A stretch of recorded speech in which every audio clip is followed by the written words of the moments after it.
In the end, when I look back, I realize that everything, from personal success to the stability of a nation, is the result of a complex interplay between individual effort and surrounding factors.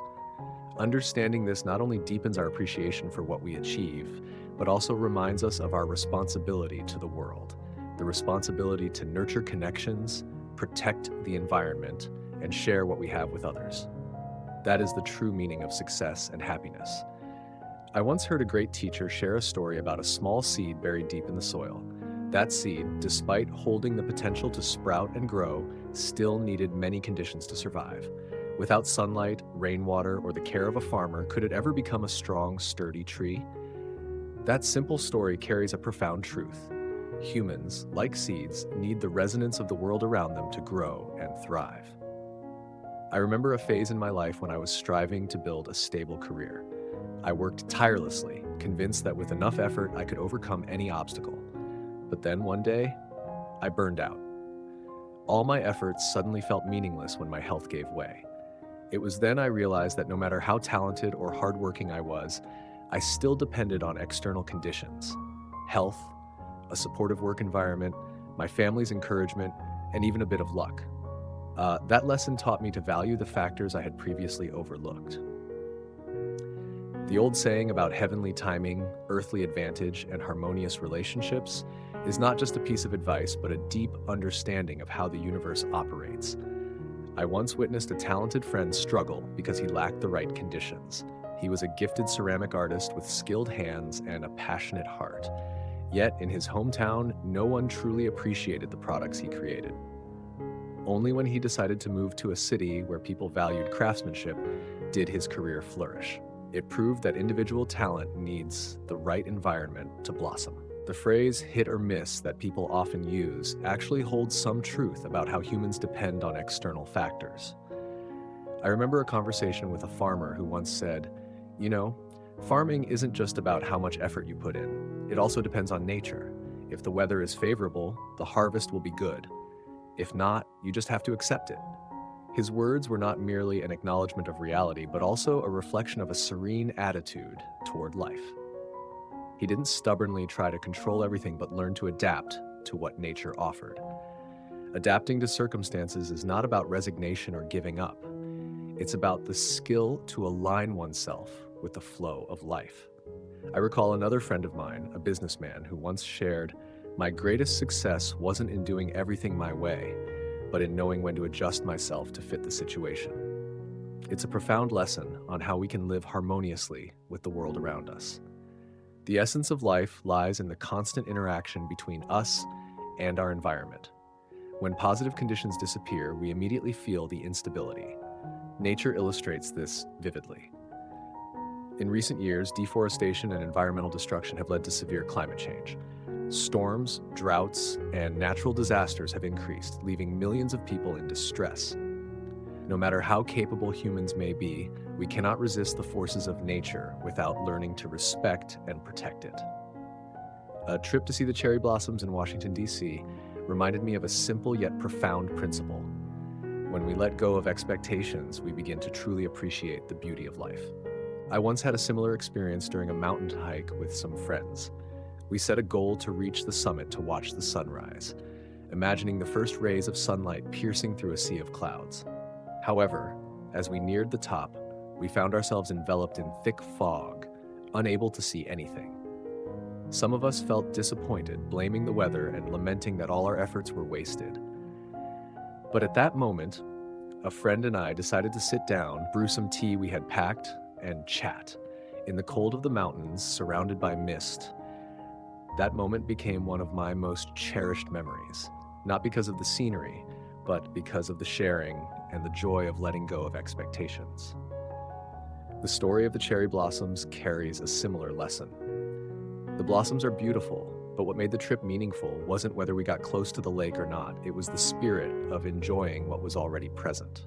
When you're not bound by the perfection of a plan or expectations, you open yourself to appreciating small yet profound things: the warmth of those around you, the serenity under the open sky, and even the joy of letting go of things beyond your control. In life, people often get caught in the whirlwind of expectations. We set standards, hoping everything will go as planned. But when reality falls short, it's easy to feel dissatisfied, blame circumstances, or even criticize ourselves. A friend of mine once shared a story about a family vacation he had meticulously planned. When their flight was canceled, the entire schedule fell apart. Initially, he was furious, feeling as though all his efforts had gone to waste. But later, as he sat with his family at the airport, they decided to simplify everything. No schedule, no attempts to make up for lost time, just enjoying their time together. That shift turned what seemed like a failed vacation into a cherished memory. When we learn to accept and embrace imperfection, we discover joy in its very incompleteness. Life itself is a painting filled with diverse shades, sometimes vibrant, sometimes muted, but it's only when we let go of rigid expectations that we can see the painting in its entirety. The journey of a drop of water in a river is much like the journey of each person through life. I once heard a story from a friend of mine, a fisherman who spent his entire life on a small boat. He said that when faced with rough waves out at sea, he always reminded himself, "The boat may be small, but the sea is vast. When you learn to flow with the water, every wave becomes just a part of the journey." That story reminded me of my younger self, those ambitious yet often lost years. Back then, I believed I could overcome everything on my own. But after numerous failures and moments of exhaustion, I realized that no one is an island. We all need connections, family, friends, teachers, those who care for us, to remind us that we're not alone. They are like the river, helping us navigate through the rapids of life. I recall a moment from my youth when I met a friend who was going through a tough time. He had just lost his job and was struggling with life's uncertainties. One afternoon, he came to see me, saying nothing, just sitting quietly. I made him a cup of tea, sat beside him, and simply listened. Hours passed, and he began to share, not to seek advice, but just to feel understood. A month later, he found a new path for himself. When we met again, he said, "At that time, all I needed was someone to listen. You didn't need to solve anything for me, but you helped me see my way more clearly." Sometimes, helping isn't about offering solutions. It's about being a pause, a shoulder to lean on, or a glance of encouragement so someone can rest and regain their strength. But after that, whether to move forward or stop, to persevere or give up, is entirely up to them. That's the lesson I've learned through many moments of picking myself up after failure. I once joined a meditation retreat where the instructor shared a story about a butterfly emerging from its cocoon. If we were to open the cocoon for it, the butterfly wouldn't develop the strength to fly. It is through the struggle, the act of breaking free on its own, that the butterfly strengthens its wings to embrace the sky. Life is much the same. Others can give us love and support, but no one can endure our pain or build our strength for us. The people around us may serve as bridges, but it is up to us to cross them to reach where we need to go. When we are grateful for the helping hands in our lives, we also begin to learn how to give in return. An elderly woman once told me that she had lived her whole life in the mountains, never wealthy, but always willing to share what she had. "I give what I can, and in return, I receive love greater than any material possession," she said. It's a simple yet profound lesson, the power of fostering loving connections. It transforms each drop of water from being just an isolated entity into a part of a greater flow, continuously moving toward the light where it meets the ocean. I once sat down with a farmer who had spent his entire life in a small village at the foot of a mountain. He smiled and said, "You know, that tree out there looks so strong, but it only thrives because of Mother Earth, the rain from the sky, and even the tiny birds that scatter seeds as they pass by."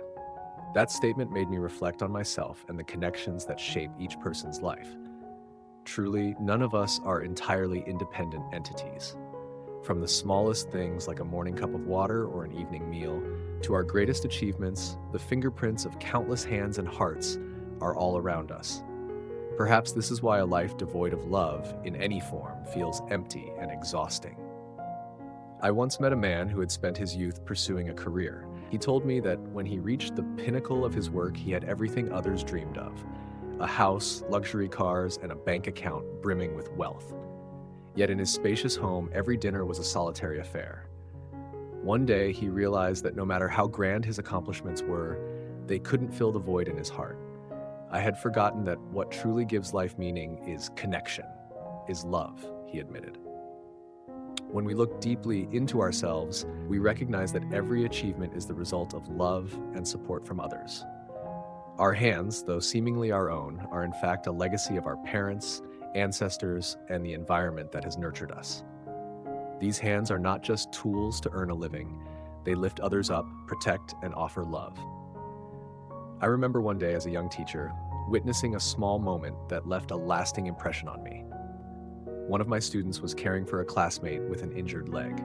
Those tiny hands, clumsy but filled with sincerity, tried their best to help the friend walk.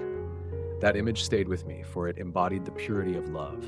No grand words, just simple actions born from compassion. But in life, we sometimes forget that our true strength comes from these connections. We build shells of selfishness, rushing to chase achievements, only to lose the sense of gratitude toward those around us. I once saw this happen to a very successful friend. Day by day, he grew more irritable and distant from his family. One day, he confided in me, saying, "I've realized I spent too much time making money and forgot that all my loved ones really wanted was for me to spend a little time listening to them."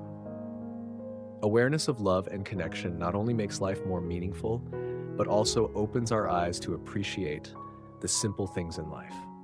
Think of small moments like a meal lovingly prepared by your mother, a kind word of encouragement from a friend, or even the smile of a stranger on the street. All are expressions of love in its simplest forms. I remember a story about a poor farmer living in a remote mountain village. He worked tirelessly, clearing land, planting trees, and building a home. One day, after a bountiful harvest, he stood in the middle of his fields, proud of all he had accomplished. But later, as he sat beneath a tree, gazing at the sky, he wondered, could I have achieved all of this without the rain, the sunlight, or the little stream that runs through here? That question made him realize that while his personal effort was undeniable, the natural conditions and invisible support around him also played a crucial role in his success. Even the seeds he planted were gifts passed down from his ancestors. That story serves as a powerful reminder of the interplay between humans and the world around them. We can take pride in our successes, but without the awareness that every step forward is built on a foundation of connections, that pride can easily turn into arrogance. I once met a successful entrepreneur who owned a chain of restaurants. During a conversation, he shared, "Every time I see my mother cooking in the small kitchen of our old home, I remember that it was from those simple meals I learned to appreciate the value of food. My success isn't just mine, it belongs to my whole family." Success, like a seed sprouting, requires not only the person who sows it, but also soil, water, sunlight, and time. Parents, friends, colleagues, and even society are all contributing factors that help us grow.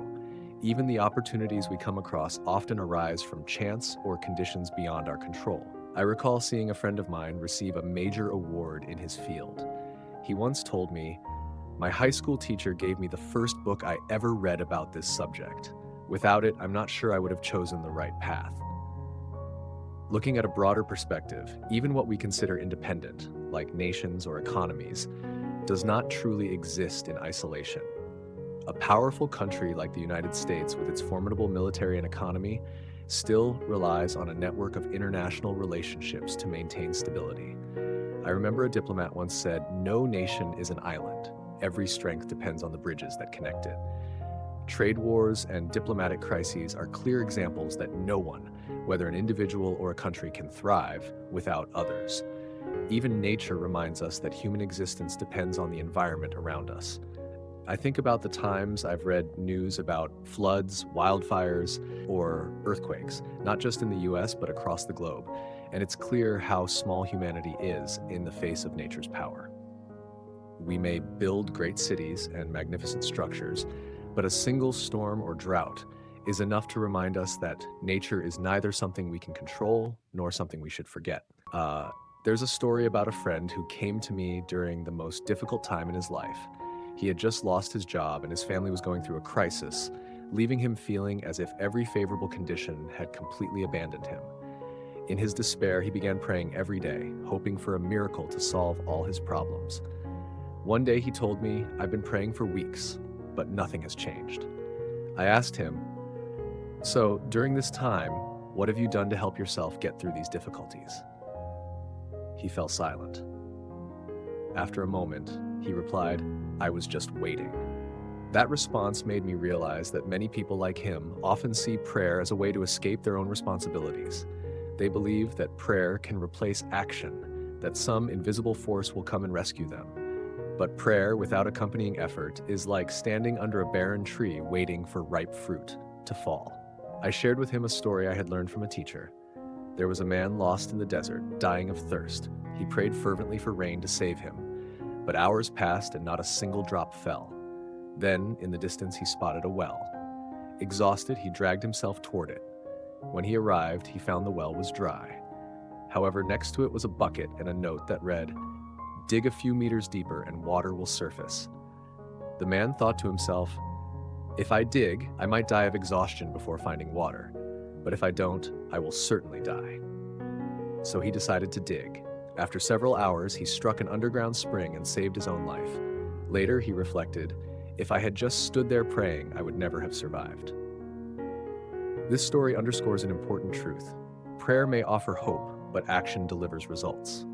Prayers are not external miracles. They are reminders from within, stirring the inner strength that drives us to rise and act. Gratitude, true gratitude, is not merely words but concrete actions. I once saw an elderly woman spend her final years tending to a small garden at a local hospital. When asked why she did it, she smiled gently and said, "I was once a patient here, and this place gave me a second chance at life. Now I just want to do something so that other patients can feel a little more comfort while they heal." Her gratitude didn't stop at words. It blossomed into actions, turning into vibrant flower beds that brightened the hospital grounds.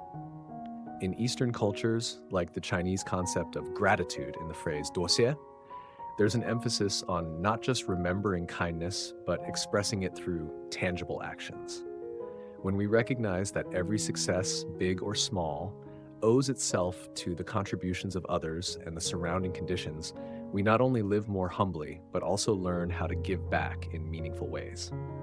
Prayer, when practiced correctly, is not about asking for something external, but about reminding ourselves to live more kindly and act more righteously. Gratitude, in turn, is the journey of transforming thankfulness into positive energy, not only enriching our own lives, but also spreading that value to others. When we act with gratitude, we don't just address the challenges of the present, but also lay the groundwork for a more sustainable and harmonious future. Gratitude is like a small flame that, when lit within our hearts, not only illuminates our path, but also warms our relationships and strengthens our bonds with the world. I once heard a simple yet profound story from an elderly friend, a gardener who spent his life caring for flower beds in a public park. When asked why he dedicated so much time to a task no one required him to do, he simply smiled and said, "Every day I see the sunlight, breathe in fresh air, and hear birds singing. These are the greatest gifts I've ever received. How could I not give thanks by taking care of this little garden in return?" His story made me reflect. Gratitude doesn't require grand gestures or flowery words. Sometimes it's simply about quietly doing ordinary things, living with a sense of appreciation, and being fully aware of the countless elements that support us. Every meal, every peaceful night's sleep, every friendly smile we receive, these are all gifts life offers us, though we may not always recognize them. I remember a time when I was teaching in a remote rural area. A young boy brought me a small orange, carefully wrapped in an old cloth. He said, "Teacher, this is from my family's garden. I want you to have it so you can stay healthy." In that moment, I wasn't just moved by his thoughtfulness. I realized that even the smallest acts of giving can hold a value far greater than any material measurement. Gratitude is not merely a fleeting emotion, it is a way of life. When we live with gratitude, we naturally let go of excessive expectations and ambitions, learning to be content with what we have. This not only brings balance to our minds, but also fosters a positive environment for ourselves and those around us. A doctor friend once told me that every time he enters the operating room, he silently thanks his colleagues, the tools he uses, and the long hours of study that brought him to where he is.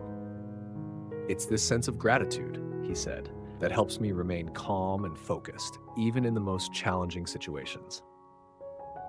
But living with gratitude doesn't mean dwelling on the past or becoming overly fixated on repaying every kindness. What truly matters is recognizing that we are deeply connected to everything around us and letting that awareness guide our actions naturally. A grateful person doesn't have to overthink how to repay life's gifts. Their mindful and responsible way of living becomes a genuine expression of gratitude in itself. In modern life, the busyness and pressures of daily routines often cause people to forget to nurture the positive conditions around them. I once met a young woman working at a large corporation who often said she had no time for her family or friends. One day, she came to me and shared that she felt empty despite having a stable career. I asked her, "When was the last time you said thank you to the people who have supported you?" She fell silent, then admitted that it had been a long time since she truly expressed gratitude to those who had been by her side. From that moment, she began to change, spending time reconnecting with her family, sending thank you notes to her friends and colleagues. Gradually, she found her life becoming more meaningful and balanced. Ultimately, helping others is one of the most beautiful ways to express gratitude to life. However, the key is to help without expecting anything in return. I once heard a teacher say, when we help someone, we should thank them for giving us the opportunity to do something good. In doing so, we not only build lasting relationships, but also free ourselves from selfish thoughts. Practicing gratitude daily, through both words and actions, is a way to nourish the soul and create a balanced, harmonious life. The smallest acts of kindness, when spread, can lead to significant changes, not just for ourselves, but for the world around us. I remember visiting a family in a poor rural area where life was simple and lacked conveniences, yet was full of connection and love. After a modest meal, the father, a humble farmer, smiled and said to his children, "I thank you for helping your mother and me keep this family strong. Without you, everything would be much harder." His words were plain yet carried profound meaning. In that small home, gratitude was not just a concept, it was a way of life. They didn't wait for special occasions to express appreciation, but made gratitude a natural part of their daily living. This made me reflect on celebrations like Thanksgiving or Gyoto Hungvung. While their original purpose was to remind us of gratitude, over time, many have unintentionally turned these occasions into rituals heavy on formality, but lacking a true connection to the spirit of thankfulness. I once attended a Thanksgiving dinner in the US, where the family gathered around the table, yet instead of expressing heartfelt gratitude, many focused on side conversations or planning their shopping for the following day. In a way, the tradition of giving thanks seemed overshadowed by the fast pace of modern life. As for Gyoto Hungvung, I once heard an elderly man say, This is not just a day to light incense and remember our ancestors, but also a reminder that every Vietnamese person carries the responsibility to continue the legacy of our forefathers. Yet today, for many, it's simply a public holiday, a time to rest rather than a chance to truly reflect on our roots. However, gratitude doesn't need to wait for special occasions. I remember once, during the last class of the school year, a young student came up to me and said, "Teacher, thank you for helping me learn to enjoy things I never liked before." Those simple yet sincere words reminded me of the true meaning of my work. I once advised a friend who felt distant from her family, instead of waiting for a special occasion, express your gratitude now. She started with small gestures, helping her mom prepare dinner, sending her dad a message thanking him for quietly supporting her career. Over time, she realized that these small acts not only brought her family closer, but also made her life feel lighter and more meaningful. In every family, expressing gratitude to parents is not just a sign of filial piety, but also a way to maintain a profound connection. Simple, heartfelt words like, "Thank you, Dad, for always listening patiently to me," or "Mom, thank you for your cooking, it's what I look forward to most every day," may seem ordinary but carry incredible healing and bonding power. Gratitude doesn't stop within the family. It can ripple outward to the community. I once heard a beautiful saying, when you are grateful to one person, that gratitude spreads to others like ripples on the surface of a pond. Every time you thank someone for their help, You not only brighten their heart, but also plant a seed of kindness within yourself. Over time, this gratitude multiplies, creating a community filled with positivity and love. So instead of waiting for holidays, live every day with gratitude. Thank your parents, friends, and those who have supported you on life's journey. Be thankful even for hardships as they shape your strength. And don't forget to thank yourself for being brave enough to live and love fully in a world full of challenges. Gratitude not only nourishes the soul, but also unlocks a life of greater harmony and fulfillment. I once heard a simple yet profound story about gratitude from a friend who is a teacher. He told me about a particularly challenging student who constantly caused trouble and refused to cooperate. Every day, my friend struggled to stay patient and find ways to help the student improve. At times, he even thought about giving up.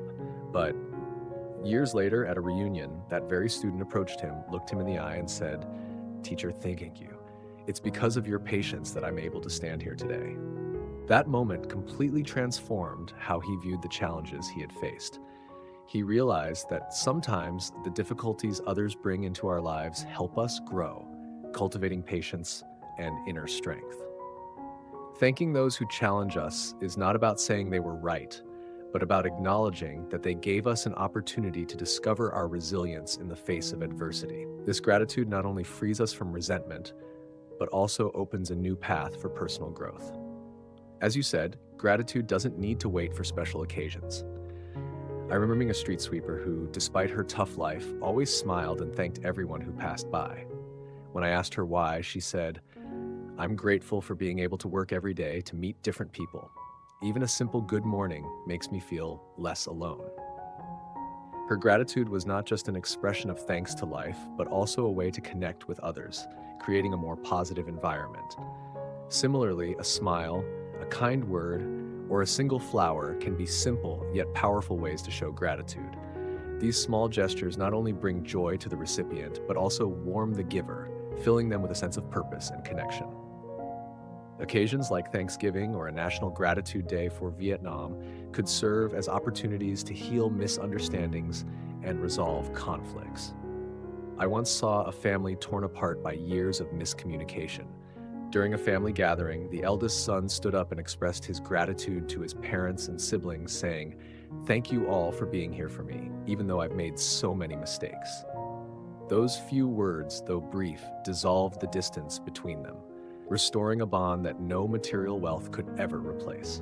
If we practice gratitude daily, not just within our families, but also in our communities, a powerful wave of positivity will ripple outward.